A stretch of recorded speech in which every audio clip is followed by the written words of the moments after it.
Kobras toitub nii puittaimedest, veetaimedest kui ka rohttaimedest.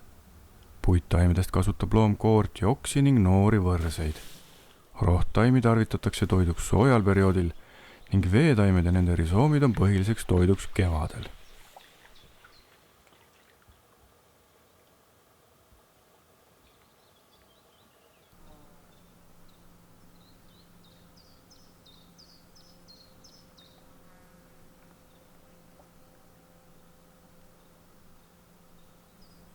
Suvisel ajal, kui valitseb Kopra territooriumil küllus, on loomadel vaja vaid kaldavööndis sobiv toiduobjekt välja valida ja see siis vette tuua, et seda seal turvaliselt süüa.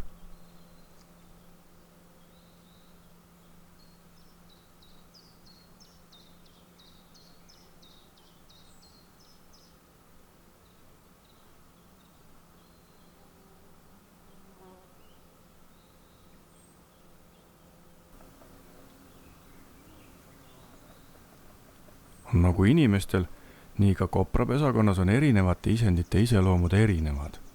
Mõned eelmisel aastal sündinud koprapojad, kes peaks juba ise hakkama saama, käituvad siiski kui väikesed titad ja üritavad toitu varastada vanaloomalt, selle asemel, et seda ise endale hankida.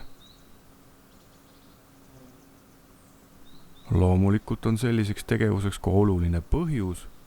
Vees on kopral kõige turvalisem olla. Maismaale minek on turvatsoonist väljumine, kuna kaldal võivad looma varitseda erinevad ohud.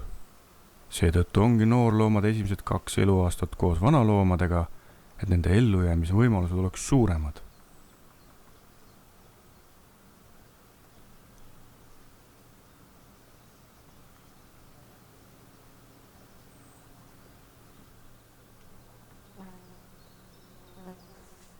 Sama pesakonna teine koprapoeg on aga märksa iseseisvam.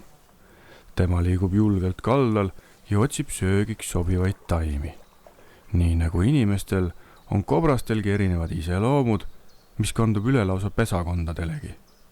Mõni pesakond liigub tihti juba õhtuvalges ja on julge, teine pesakond võib olla jälle ääretult pelglik ning loomi on väga raske jälgida.